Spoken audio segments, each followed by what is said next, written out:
नमस्कार, खबरों की खबर में आपका स्वागत है। पश्चिम बंगाल की मुख्यमंत्री ममता बनर्जी की उल्टी गिनती शुरू हो गई है। वहां जो तृणमूल की खूनी सरकार है उसके खिलाफ मोदी सरकार ने अब कोई बड़ा एक्शन लेने का फैसला कर लिया है। दरअसल इसकी तैयारी भी शुरू हो गई है।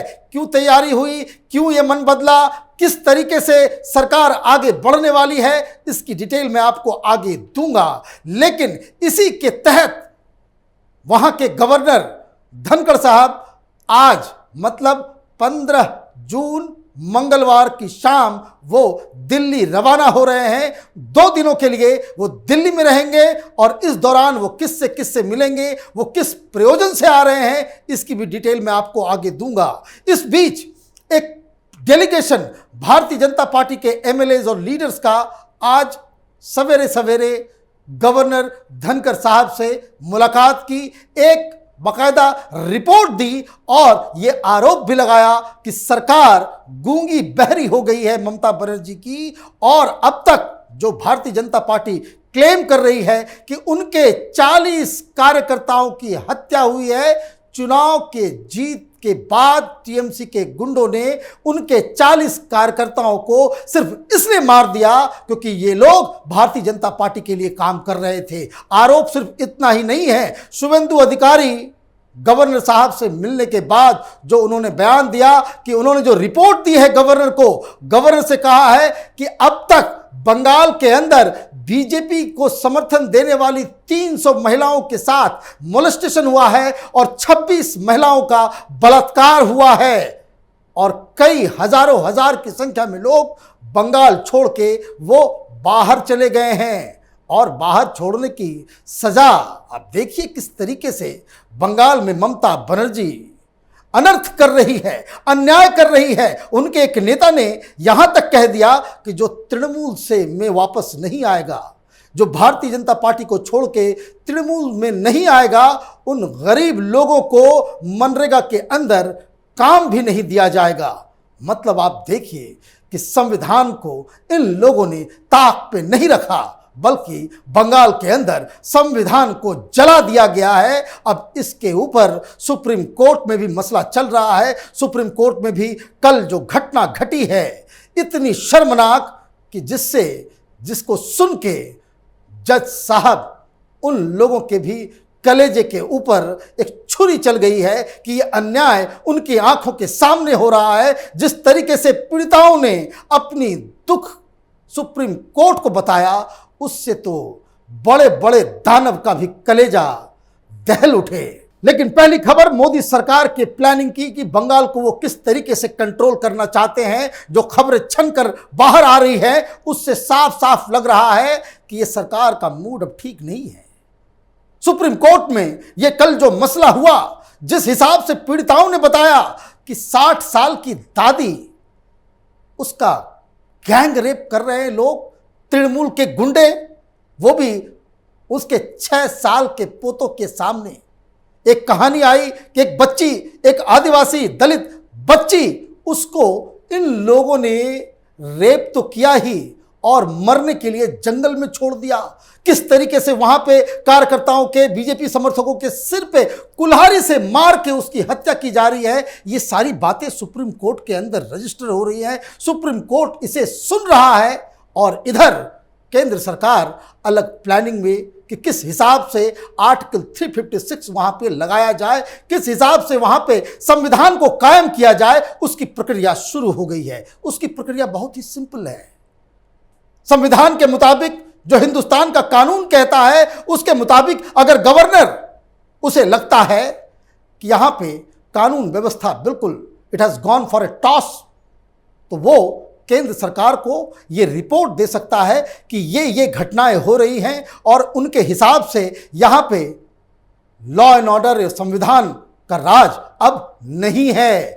इसलिए वो मांग कर सकते हैं कि आर्टिकल 356 लगाया जाए और इसके बाद केंद्र सरकार, कैबिनेट उसे फैसला ले कि भाई ये जो सजेशन गवर्नर की तरफ से आया है वो सही है या गलत। और उन्हें लगता है कि ये रिपोर्ट्स जो गवर्नर के पास से आई है वो सही है, तो वो एक मसौदा पास करके वो प्रेसिडेंट को दे सकते हैं और प्रेसिडेंट फिर आर्टिकल 356 की घोषणा कर सकते हैं। ये कानूनी तरीका है और वही कानूनी तरीका को फॉलो करते हुए जिस हिसाब से मूवमेंट चल रहा है उससे यह निष्कर्ष निकाला जा सकता है कि जिस हिसाब से आज सवेरे सवेरे शुभेंदु अधिकारी वो अपने तमाम एमएलएज और नेताओं के साथ मिलकर वो गवर्नर को एक पिटीशन देते हैं कि किस तरीके से 300 महिलाओं के साथ मोलेस्टेशन हुआ है, 26 महिलाओं के साथ बलात्कार हुआ है और 40 बीजेपी के कार्यकर्ताओं की हत्या कर दी गई है और यह सिर्फ हो रहा है, इसके खिलाफ कोई एक्शन पुलिस नहीं ले रही है। यह आर्टिकल 356 के लिए एकदम बिल्कुल सुटेबल सिचुएशन है।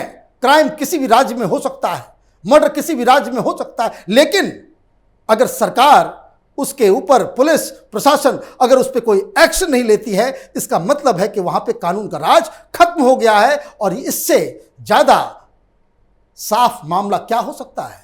और ये पिटीशन आया है और इसके ऊपर धनखड़ साहब एक रिपोर्ट तैयार कर रहे हैं और रिपोर्ट तैयार करने के बाद आज शाम 15 जून की शाम मंगलवार को वो दिल्ली पहुंचने वाले हैं। 2 दिन वो दिल्ली में रहेंगे। दिल्ली में वो प्रधानमंत्री से मिलेंगे, गृह मंत्री से मिलेंगे और राष्ट्रपति से मिलेंगे और साफ साफ वहां के जो गवर्नर हाउस है वहां से जो प्रेस रिलीज बाहर आया है कि वो बंगाल के सिचुएशन के ऊपर अपनी रिपोर्ट सौंपने जा रहे हैं। मतलब जैसा कि मैंने बताया कि आर्टिकल 356 लगाने का जो तरीका है, जो सलीका है, जो कानून में जो प्रावधान है, उसको फॉलो किया जा रहा है स्टेप बाय स्टेप। धनखड़ साहब अपने मन से तो दिल्ली नहीं आ सकते, यह बड़ा फैसला है। अब तक केंद्र सरकार चुप बैठी हुई थी, इतना अन्याय हिंदुओं के खिलाफ हो रहा है, लेकिन फिर भी केंद्र सरकार बिल्कुल चुप्पी साधी हुई थी और अब अचानक से यह प्रक्रिया शुरू हो रहा है। तो इसमें कोई रॉकेट साइंस नहीं है ये अंदाज लगाना कि आगे मोदी सरकार क्या करने वाली है। और इस बात की पुष्टि कैसे हो रही है? शुभेंदु अधिकारी से मिलते हैं गवर्नर साहब, उसके बाद जो उनका जो स्टेटमेंट बाहर आ रहा है सामने, उन्होंने क्या कहा? पहली बात उन्होंने कही कि राज्य में हिंसा का तांडव चल रहा है, लेकिन सरकार के कानों में जूं तक नहीं रेंग रही।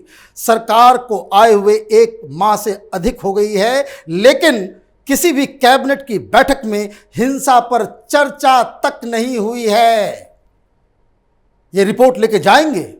रिपोर्ट ले जाने से पहले उन्होंने हिंट दे दिया कि किस तरीके से ममता बनर्जी ने आंखें बंद कर ली है। पुलिस एक्शन तो दूर, कैबिनेट में इस पर डिस्कशन भी नहीं हुआ, 1 महीने हो गए हैं। आगे उन्होंने दूसरा जो स्टेटमेंट दिया उससे यह बिल्कुल ही क्लियर हो जाएगा कि धनखड़ साहब दिल्ली किस काम के लिए आ रहे हैं। उन्होंने कहा कि हिंसा का तांडव चल रहा है, लेकिन मुख्यमंत्री या मंत्री किसी भी पीड़ित के आंसू नहीं पोंछे। इतना न डरो कि डर के कारण डर की चर्चा नहीं कर पाओ। SC ST पर हमले बोले गए हैं। उम्मीद है कि सरकार सकारात्मक रवैया अपनाएगी, सरकार संविधान के दायरे में काम करे, सिस्टम के बाहर जाकर काम करेंगे तो मुझे विवश करेंगे। तो ये विवश किस चीज़ के लिए करेंगे? वो रिपोर्ट जो शाम में वो लेकर के जाएंगे कि यहां पे कानून का राज खत्म हो गया है। ये स्टेटमेंट अपने आप को बता रहा है कि धनखड़ साहब दिल्ली आकर के वो प्रधानमंत्री, गृह मंत्री और राष्ट्रपति से क्या बताने जा रहे हैं और उनकी रिपोर्ट में क्या बात होगी। दूसरा हिंट शुभेंदु अधिकारी ने भी दिया। उन्होंने साफ साफ कहा कि जो बंगाल का जो सिचुएशन है वो आर्टिकल 356 से भी बहुत ही खराब है। ये तो बहुत ही, यहां पे तो आप ये समझिए आर्टिकल 356 में तो प्रेसिडेंट रूल लगेगा, लेकिन वो कह रहे हैं कि भाई यहां पे कानून वानून तो बिल्कुल खत्म हो गया है, आर्टिकल 356 से भी खराब स्थिति है। तो ये जो डेलीगेशन गया, धनखड़ साहब रिपोर्ट तैयार कर रहे हैं, वो केंद्र में आ रहे हैं, दिल्ली में वो अलग अलग लोगों से मिलेंगे। एक तरफ सुप्रीम कोर्ट में सुनवाई चल रही है, सुप्रीम कोर्ट इतना पेशेंट हियरिंग दे रही है। तो ये पूरा मसला उसी ओर जाता दिख रहा है कि जिसमें साफ साफ इसके संकेत मिल रहे हैं कि आर्टिकल 356 के ऊपर सरकार विचार करने जा रही है। और दूसरी एक और अहम खबर जो आई है कि ममता बनर्जी, उनके राज्य में क्या हो रहा है। कूच बिहार में कल की खबर आई, एक लड़की को पंचायत में, वो भी दलित महिला को पंचायत में नंगा घुमाया गया। कोई गिरफ्तारी, कोई पकड़, मतलब कोई बंगाल में कानून खत्म हो गया क्या? इसी तरीके से एक खबर आ रही है, ये तो तृणमूल का गुंडा मोदसेर हुसैन, ये 24 परगना का टीएमसी का लीडर है, वो साफ साफ वहां पे कोई जगह है भांगड़, वहां पे वो टीएमसी का ऑफिस खोल रहा है और उस उद्घाटन में उसने क्या कहा? उसने साफ साफ कह दिया कि जो लोग टीएमसी ज्वाइन नहीं करेंगे, ये भारतीय जनता पार्टी के वो लोग जो टीएमसी के साथ नहीं आएंगे, उनको मनरेगा में कोई काम नहीं मिलेगा। ये इस तरह से देश चलेगा, इस तरह से सरकार चलेगी? ये बकायदा ये खबर में आ रही है। इस आदमी को तो इमीडिएटली अरेस्ट कर लिया गया होता अगर बंगाल में कानून का राज होता। गरीबों के ऊपर आप इस तरह से अत्याचार करेंगे बस इसलिए कि जो बंगाल के दलित हैं वो भारतीय जनता पार्टी के साथ हैं, इसलिए दलितों के ऊपर आप अन्याय करेंगे? तो इसका मतलब बिल्कुल साफ है कि चाहे सुप्रीम कोर्ट में मसला चल रहा हो, चाहे गवर्नर का ओपिनियन हो, चाहे फिर केंद्र सरकार की जिम्मेदारी हो, बंगाल को अगर बचाना है, बंगाल को इस हिंसा से मुक्ति दिलानी है, बंगाल को अगर कश्मीर बनने से रोकना है, तो ये पहला स्टेप यही है कि वहां आर्टिकल 356 लगाया जाए। इससे वर्स्ट सिचुएशन हिंदुस्तान ने कभी किसी राज्य में नहीं देखा। कई बार, दर्जनों बार हिंदुस्तान में आर्टिकल 356 का इस्तेमाल किया गया जहां कानून व्यवस्था बिगड़ी है, लेकिन उन तमाम सिचुएशंस और अभी जो बंगाल के अंदर सिचुएशन है उसमें आसमान जमीन का फर्क है। यह केस अगर आर्टिकल 356 के लिए फिट नहीं है तो संविधान में आर्टिकल 356 को वहां से हटा देना चाहिए।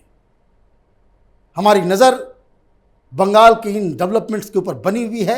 आप देखते रहिए कैपिटल टीवी। हमारे वीडियोस को लाइक कीजिए, शेयर कीजिए और हमारे चैनल को सब्सक्राइब कीजिए। धन्यवाद। अगर आपको हमारा वीडियो पसंद आया हो तो इसे लाइक करें, हमारे चैनल को सब्सक्राइब करें और हाँ, बेल आइकन दबाना ना भूलें ताकि आप तक हमारे वीडियो की नोटिफिकेशन पहुंचती रहे। आप अपना सुझाव हमें कमेंट बॉक्स में दे सकते हैं। हमारे साथ जुड़ने के लिए शुक्रिया।